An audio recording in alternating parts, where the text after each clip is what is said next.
नमस्कार दोस्तों, इस वक्त की तमाम बेहद बड़ी खबरें, मुख्य समाचार आप लोगों के लिए लेकर के आए हैं दोस्तों, जहां पर एक एक करके दिन भर की सभी बड़ी खबरें आप तक आगे इसी वीडियो में पहुंचाएंगे दोस्तों। जहां पर जानेंगे कि 3 राज्यों में मुख्यमंत्री की शपथ के बीच चुनाव आयोग के खिलाफ यहां पर बिल पास हुआ है। सीजीआई को ही कमेटी से हटाया, अब यहां पर सीजीआई खुद बचाएंगे लोकतंत्र, विपक्ष भड़का है मोदी सरकार पर।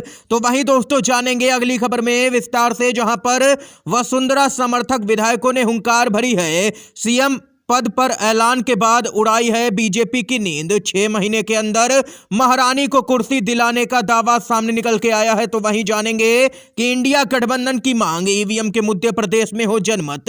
इसी प्रकार की तमाम बेहद बड़ी खबरें दोस्तों आप तक आगे इसी वीडियो में पहुंचाएंगे। लगातार हमारे साथ बने रहिएगा। खबरों की तरफ बढ़ने से पहले दोस्तों, अगर आप लोग भी यही मांग करते हैं कि देश में ईवीएम के बजाय बैलेट पेपर के जरिए मतदान हो, तो अभी इस वीडियो को लाइक कीजिएगा दोस्तों, और कमेंट बॉक्स में #वी सपोर्ट बैलेट पेपर जरूर ही कमेंट कीजिएगा। पहली जो खबर आ रही है बताते चलें।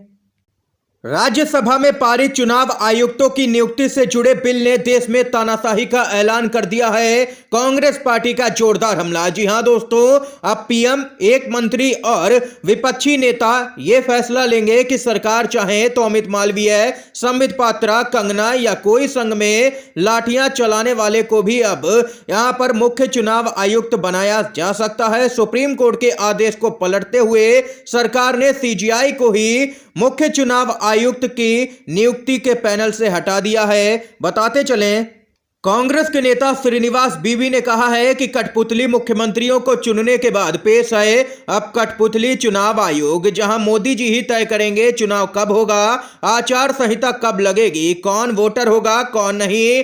चुनाव आयोग यहां पर पूरी तरह से इनके कब्जे में चला जाएगा। ईवीएम में कैसे खेल होगा ये भी यही लोग तय करेंगे। जब चुनाव आयोग ही भाजपा कार्यालय से चलेगा तो फिर चुनावों की जरूरत ही क्या है देश में, यह कहना है श्रीनिवास बीवी का। और वहीं पूरे मुद्दे पर बताते चलें, राघव चड्ढा भी भड़के हैं। उन्होंने कहा है कि ऐसे तो ये लोग कल को संबित पात्रा को मुख्य चुनाव आयुक्त बना सकते हैं, अगर वह मुख्य चुनाव आयुक्त बन गया तो कितना खतरनाक होगा, ये राघव चड्ढा का भी कहना है।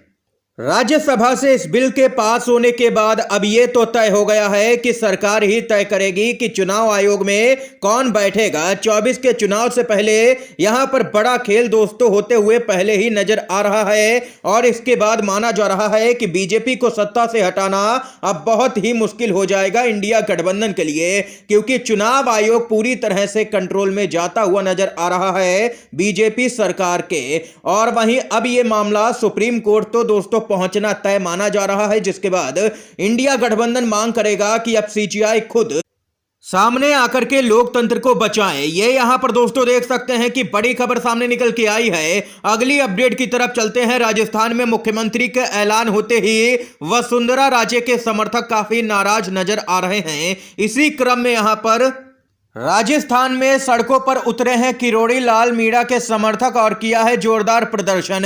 कहा अब यहां पर यह प्रदर्शन तो केवल झांकी है, 2024 में मोदी को हराना बाकी है। ये यहां पर किरोड़ी लाल मीणा के समर्थक जो हैं वे नाराज नजर आ रहे हैं। उनका कहना है कि सीएम तो छोड़ो, उनको उप मुख्यमंत्री तक नहीं बनाया गया है। और वहीं आप लोगों को बताते चले, यहां पर वसुंधरा राजे के जो समर्थक हैं उनका कहना है कि लिख कर के ले लो कि राजस्थान की मुख्यमंत्री वसुंधरा राजे ही बनेंगी आने वाले वक्त में।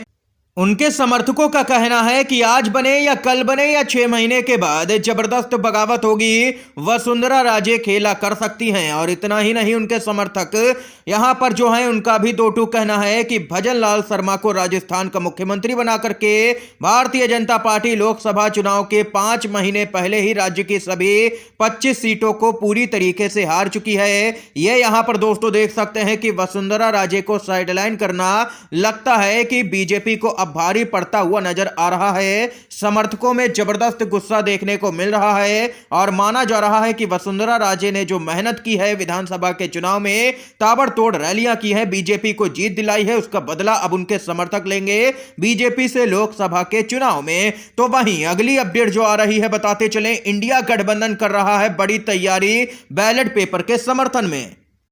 अखिलेश यादव की मांग, कहा ईवीएम से चुनाव के मुद्दे पर हो जनमत संग्रह, जनता जो भी कहेगी वो कबूल होगा। सपा के अध्यक्ष अखिलेश यादव ने कहा है कि ईवीएम को लेकर के जनता के मन में शंका होने से देश का लोकतंत्र लगातार कमजोर हो रहा है। बैलेट पेपर से चुनाव लोकतंत्र में विश्वास की पुनर्स्थापना के लिए बहुत ही जरूरी है। इस वक्त में तकनीक के माध्यम से घपलों घोटालों की खबर आम बात सी हो गई है, तो फिर ईवीएम शक के घेरे से बाहर आखिर कैसे हो सकती है। अखिलेश यादव ने एक्स के जरिए पोस्ट कर कहा कि ईवीएम को लेकर के एक जनमत कराने की बहुत ही आवश्यकता है। लोकतंत्र में जनता को सिर्फ सरकार चुनने का ही नहीं अधिकार होता, चुनने के तरीके और चुनने के माध्यम को भी चुनने का अधिकार जनता को ही होता है। जनता जैसे चाहेगी वैसे ही वोटिंग होगी। बीजेपी या चुनाव आयोग उन पर कुछ भी थोप नहीं सकते हैं। अगर जनता ने कह दिया कि बैलेट पेपर से वोटिंग होगी तो बैलेट पेपर से वोटिंग होगी, और अगर जनता ने कह दिया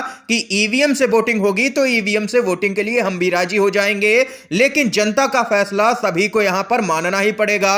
जो भी जनता की मांग होगी उसको यहां पर सामने लाना ही चाहिए जनमत के जरिए। यह यहां पर कहना है अखिलेश यादव का। दोस्तों, अगर आप लोग भी बैलेट पेपर के समर्थन में है या ईवीएम के, अपनी राय जरूर बताइएगा, कमेंट बॉक्स में लिखिएगा। दोस्तों, अगली अपडेट जो आ रही है बताते चलें। मध्य प्रदेश में मुख्यमंत्री का शपथ ग्रहण हुआ है। जी हां दोस्तों, एमपी में अब मोहन यादव ने मुख्यमंत्री पद की ली शपथ। पीएम मोदी, अमित शाह और बीजेपी के अध्यक्ष जेपी नड्डा मौजूद रहे। लेकिन इस बीच शिवराज सिंह चौहान, जो कि पूर्व मुख्यमंत्री हैं, उनकी तरफ से बयान आया है सामने। उनका दर्द बयान में साफ तौर पर झलक रहा है। कहा, मित्रों अब विदा, जस की तस रख दीनी चदरिया। पत्रकारों के सामने हाथ जोड़ करके बोले हैं शिवराज सिंह चौहान। इससे पहले उन्होंने दो टूक कह दिया था कि वे दिल्ली जाकर के किसी भी कीमत पर अपने लिए कोई भी पद नहीं मांगेंगे, वे एमपी में ही रहेंगे। उनका जो दर्द है मुख्यमंत्री पद जाने का, वो लगातार बयानों के जरिए छलक रहा है। ये यहां पर खबर है दोस्तों। इसके साथ ही जो अगली अपडेट आ रही है आप लोगों को बताते चलें। ईडी लगातार विपक्षी नेताओं पर कार्रवाई करता है, लेकिन जो भी नेता बीजेपी या एनडीए में शामिल हो जाता है उसके सारे ही दाग धुल जाते हैं बीजेपी वॉशिंग पाउडर के जरिए। ईडी ने छगन भुजबल के खिलाफ केस वापस लिया। ईडी ने अदालत को बताया कि उसे अपनी ही याचिका नहीं मिल रही है। यह यहां पर तर्क दिया गया है, जिसके बाद विपक्षी दलों के निशाने पर ईडी और केंद्र की मोदी सरकार आ गई है। जी हां दोस्तों, बताते चलें, ईडी ने छगन भुजबल के खिलाफ केस वापस लिया है। 5 महीने पहले ही छगन भुजबल शरद पवार से बगावत कर महाराष्ट्र की बीजेपी सरकार में मंत्री बने थे। यानी ये भी अजित पवार की तरह अपवित्र हो गए हैं पूरी तरीके से।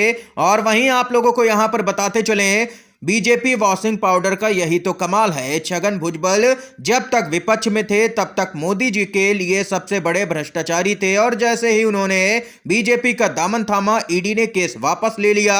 आज मोदी जी ने एक बात यहां पर फिर से साबित कर दी है कि इस देश में जितना भ्रष्टाचार करना है करो, लेकिन बीजेपी में रह करके करो, क्योंकि विपक्ष में हो गए तो छापे पड़ेंगे।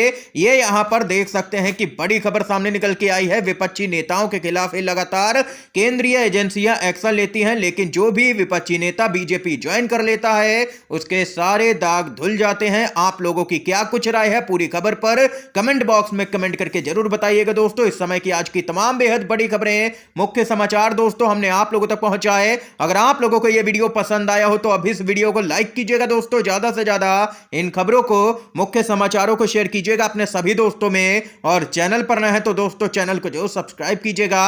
वीडियो देखने के लिए आप सभी दोस्तों का बहुत बहुत धन्यवाद। जय हिंद, जय भारत।